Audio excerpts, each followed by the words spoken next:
నేను భారతదేశం కోసం చనిపోవడానికి సంసిద్ధంగా ఉన్నాను, గుర్తుపెట్టుకోండి. ఎందుకంటే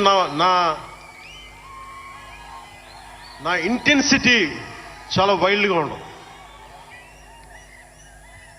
అంటే మాట్లాడితే సంస్కృతాన్ని తిడతారు, హిందీని మీరు రుద్దుతున్నారు, సౌత్లో దక్షిణాదిని అంటారు. అన్ని దేశ భాషలే కదా. మన తమిళనాడులో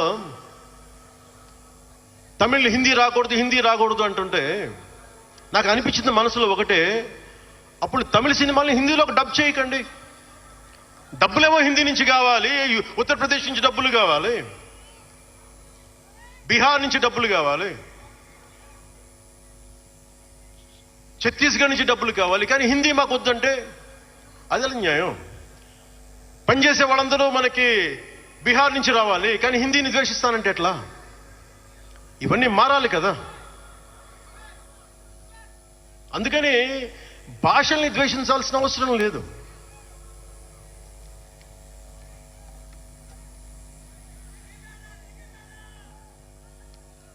మనం ముఖ్యంగా హిందువులందరికీ నేను చెప్తా ఉన్నాను, మీరు ముస్లింలను చూసి మీరు నేర్చుకోండి. పవిత్ర రంజాన్ మాసంలో ఉపవాస దీక్ష వహిస్తున్న నా ముస్లిం సోదరులందరికీ నా హృదయపూర్వక రంజాన్ శుభాకాంక్షలు. సంస్కృతాన్ని తిడతారు, గుళ్ళల్లో సంస్కృతాలు మంత్రాలు చదవకూడదంటారు. ముస్లిమ్స్ ఆ మాట అంటున్నారా? అరబిక్లోనే కదా, ఐదర్ హిందూ ముస్లిం, ఐదర్ ఆంధ్రప్రదేశ్లో ముస్లిం కావచ్చు, తెలంగాణలో ఉన్న ముస్లిం కావచ్చు, తమిళనాడులో ఉన్న ముస్లిం కావచ్చు, అరబిక్లోనే కదా మంత్రాలు చదువుతారు, ప్రార్థిస్తారు. హిందూ ధర్మంలో సంస్కృతంలో చేస్తారు. దానికి ఏంటి సమస్య? తమిళంలో చదవాలా, తెలుగులో చదవాలా, కన్నడంలో చదవాలా? ఆ విధి విధానాలు ఉన్నాయి, వదిలేసేయండి వాటిని. వాటి జోలికి వెళ్ళకుండా కష్టాలని వాటిని పట్టించుకోండి.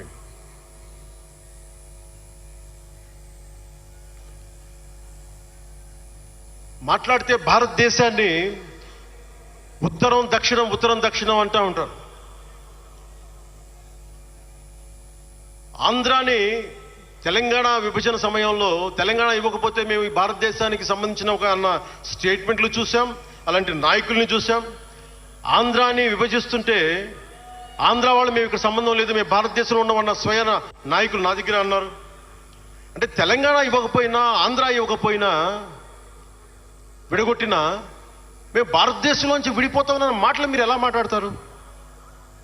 అంటే ప్రతి ఒక్కరికి కోపం వచ్చినప్పుడల్లా కట్ చేయడానికి భారతదేశం ఏదైనా కేక్ ముక్కండా మీ అందరికీ?